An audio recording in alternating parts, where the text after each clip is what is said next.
kenapa WC di lantai atas dikunci semua? Aku sampai ke lantai 1, bah, capeknya. Minggu lalu masih kebuka, baru-baru aja tuh WC lantai atas pada dikunci. Kenapa sih? Apa guna ada WC kalau dikunci? Ya kan, ada apa sih di WC? Kita harus cek juga ini lantai 1, Pak. Iya, beraninya merokok diam-diam di WC. Biar aja lantai atas sementara ditutup, biar gampang ngawasinnya. Ketahuan sudah kalian. Oh, ini lama-lama di WC merokok kamu rupanya. Siapa itu? Ngapain kamu?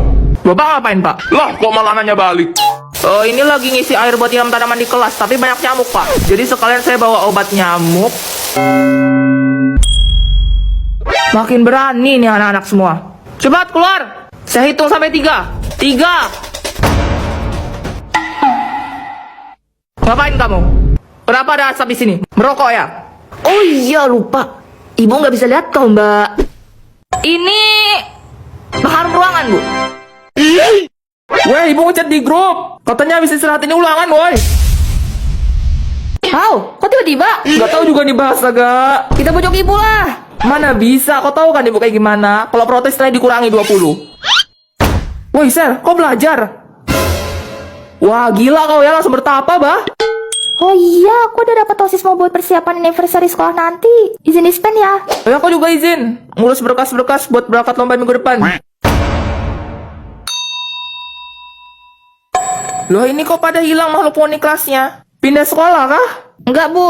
Itu ada yang dispen, ada yang izin persiapan lomba, sama ada yang sakit, Bu. Bu jangan ulang hari ini, Bu. Oh iya, tadi saya cek lagi, kita masih ada satu materi yang belum saya jelasin. Jadi hari ini kita nggak jadi ulangan. Yes. Saya absen dulu ya biar tahu siapa-siapa aja yang nggak ada di kelas. Kok perasaanku nggak enak ya? Padahal udah terhindar dari marah bahaya ulangan loh. Ser, aku udah di depan rumahmu. Oke, ntar ya aku keluar. Wah, cantiknya. Oh iya, itu rambutmu kenapa belum kau atur? Wah, ini udah kok, udah rapi juga. Masa begitu aja? Sudah enak begini, Bah Mon. Gak bisa, gak bisa. Udah, ayo masuk ke dalam lagi. Sini ku aturkan, masih lama juga waktunya. Jangan aneh-aneh ya, Mon. Bukan balakmu. Iya, Bah, orang mau dirapiin kok. Oh iya, ada anting atau jepit rambutmu nggak? Ada. Nah, kenapa kau nggak pakai? Susah Bah pasang sendiri, Mon. Nggak rapi. Aku nggak bisa pasang. Kan bisa minta pasangkan sama mamahmu. Ais, mamaku tuh pasangnya nggak betul, Bah Mon. Masa jepit rambut pasangnya di hidung? Asli, malu bet aku, Mon. Kutempelan betul kok nanti, awas ya. Gak apa-apa, Bah, cantik kok. Siapa nih, Mon? Anak baru kah? Kirain kau bakal sama Serena. Hah, maksudnya? Ini Serena di sebelahku. Hah? Mana? Sebelah mana? Nggak usah kok begitu. Patahkan betul airmu tuh. Hah? Sumpah? Kau Serena? Lah, kok? Juliet, Mama mau cucu. Mama nggak lihat apa mereka masih pakai seragam. Ih, emang Papa nggak mau nimang cucu? Jadi kapan Snow? Mama tuh. Roslyn. Sing sabar, Mike. Mom. Ini pertama kalinya aku melihat Snow sesedih ini. Snow, lo nggak usah khawatir. Mama pasti segera sembuh.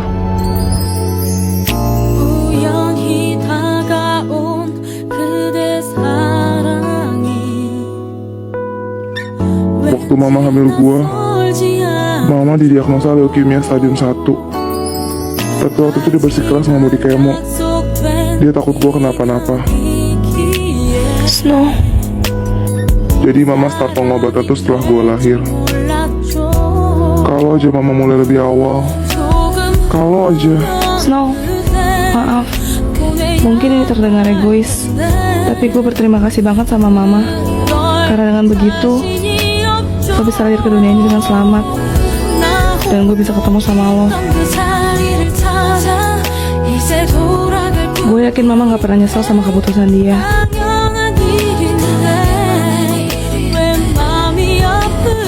Snow, lihat gue. Ini bukan kesalahan lo. Jadi jangan terlalu nyalahin diri lo sendiri.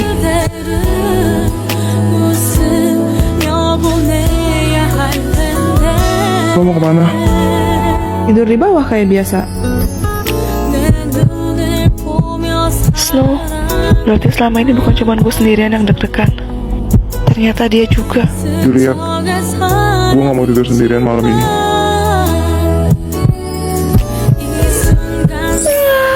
Finally, home sweet home. Sumpah banget mama 3 minggu di rumah sakit. Welcome home, Ma. Kesayangan mama. Juliet, sini. Lihat deh, ini kesukaan kamu kan? Pancake durian. Tadi ada yang jual di jalan terus mama beli deh. Kok nyengat banget ya baunya? Juliet, lo gak apa-apa? Juliet, kamu kenapa, nak? Gak apa-apa kok, gak apa-apa. Juliet, jangan-jangan kamu hamil ya? Hah? Yes! Alhamdulillah! Good job, Snow! Di dalam sini ada baby.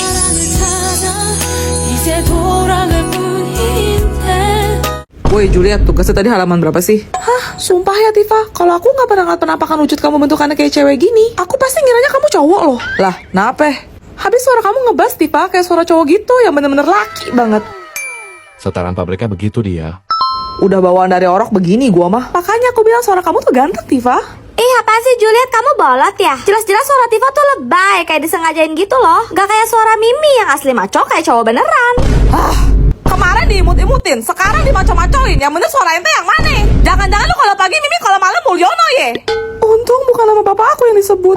Oh ya Juliet, bahan rapat buat kegiatan. Snow, nanti malam kita jadikan nongkrong sama cowok-cowok semua di base camp. Ups, sorry, reflect. Denger sendiri kan kalau suara Mimi tuh berat natural, nggak dibuat-buat kayak Tifa. Sumpah pengen gue semen tuh mulutnya. Sabar Tifa, sabar. Ya, maklum lah. Mimi kan cewek tomboy. Jadi ya begini deh ngomongnya. Apa cuma Mimi ya cewek yang suaranya berdemek kayak gini? Diam, lo bisa stop gak? Berinding gua dengernya. Suara lo tuh aneh banget, kayak genderuwo lagi sakit Amanda tau gak? Mimi sebel. Bentar. Genderuwo sakit Amanda tuh bagaimana bunyinya? Upacara sudah selesai. Silahkan masuk ke kelasnya masing-masing. Wah, akhirnya masuk kelas. Pegel sudah kakiku. Ayo Mukhtar ke kantin dulu yuk. Kecuali yang laki-lakinya tetap tinggal di lapangan. Nah, matilah kalian. Kenapa bayang cowoknya aja? Coba kalian juga dikasih botak. Nah, Selesailah sudah rambutmu. Nggak usah bakalan begitu. Khusus yang kelas kepintaran semuanya langsung masuk kelas. Beh, nggak adilnya. Kenapa baku goblok? Coba aku pintarkan masuk kelas itu. Oh gitu, mau berkhianat ya Kabur kemana rambutmu? Kamu nanya, rambut aku modelnya apa? Ya udah, biar aku kasih tahu ya. Rambut model aku ini model cepdul ya. Apa lagi tuh Cepdul? Cepdul itu cepok gundul ya. Sanalah kau Raki. Ngeri aku liatnya. Iya, langsung join live aja ya. Udah, Ente kadang-kadang ente ya. Itu bukan rawr ya, itu asam lambung itu. Kok kamu nggak sedih habis kena babat habis gitu kepalamu? Aku berusaha menerima keadaan ya.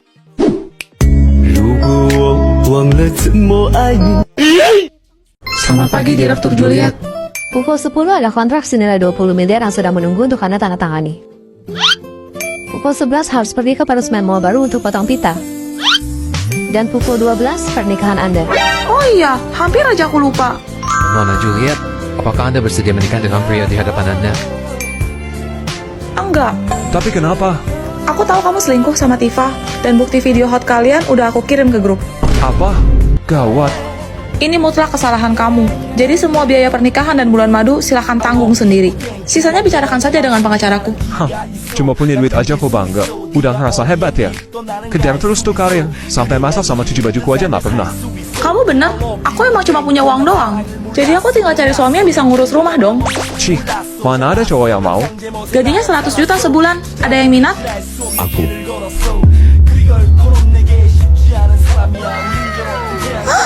Kamu ganteng juga, saya suka. Pergi kamu. Tunggu, jangan pada bubar dulu. Pengumuman, mempelai prianya diganti. Pernikahan tetap dilanjutkan. Perusahaan masih ada rapat. Aku pergi dulu. Nanti sore kita ketemu di kantor catatan sipil ya. Akta nikah kita udah aku ambil. Wah, kamu gercep banget. Sepertinya kita cocok. Pokoknya mulai hari ini aku bakal hasilin duit yang banyak. Kamu di rumah aja tungguin aku pulang, oke? Tuan Snow, Anda seorang presidir yang memimpin ribuan perusahaan besar. Kenapa malah jadi bapak rumah tangga? Saya tidak ingin hanya merindukannya saja. Snow ini buat kamu. Jangan jauh-jauh dong sayang. Ini kan malam pengantin kita.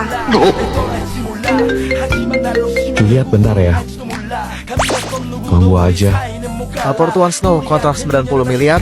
Duit kecil begitu urus sendirilah, gak perlu sampai telepon saya. Tapi, Juliet, Bu, Stormhold Group masih belum ngasih keputusan. Segera adakan rapat online. gagal unboxing deh. Selamat malam Pasca. Mengenai proposal yang sudah tertulis, Sayang, aku bikinin teh. tuh,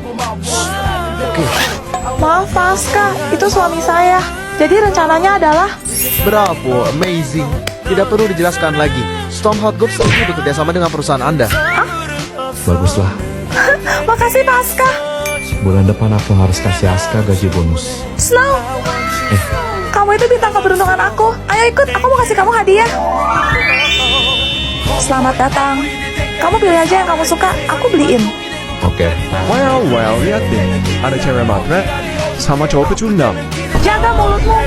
Ih, kenyataan kok. Lo tuh emang cewek pembawa sial. Buktinya setelah pisah dari lo, Stormhold Group mobil tanah gua tuh jadi gedung mencakar langit. Pias makin kaya, sedangkan lo harus ngidupin berondong. Kasian. Berapa harga cincin ini? Selera Tuan sungguh bagus sekali. Ini berlian safir termahal di toko kami. Harganya 70 miliar. Dasar pembual. Sampai kiamat pun kagak bakal kebeli sama lo. Saya lagi gak bawa sebanyak itu. Boleh saya ketemu sama pemilik toko ini? Tuh kan ngomong gede doang. Bener-bener gak tahu malu. Cukup Snow. Ada apa ini? Kenapa bengong? Cepat rumuskan. Baik. Silahkan Tuan. Gak mungkin. Pak Aska, jadi kapan pembayaran? Stormhold Group telah membatalkan pembelian dengan pihak Anda. Tapi kenapa? Karena Anda berani menyinggung nyonya besar Stormhold Group. Jadi dia Cincin ini sangat cantik di jari manismu, istriku. Percayalah akan cinta, dan kebahagiaanmu akan segera datang. Juliet, ntar malam ada pesta, lo mau ikut gak? Pernah dengar cerita Naura Altakaka gak? Enggak. Jadi, Naura Altakaka adalah seorang penyanyi asal Kuwait yang terkenal pada masanya.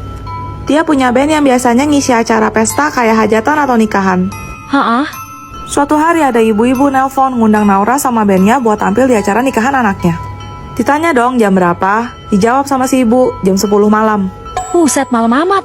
Awalnya si Naura juga ragu, tapi ibunya bilang berapapun bayarannya akan kami sanggupi. Wah, lo punya duit, lo punya kuasa. Di hari H, berangkatlah Naura sama timnya. Pas nyampe lokasi, mereka bingung.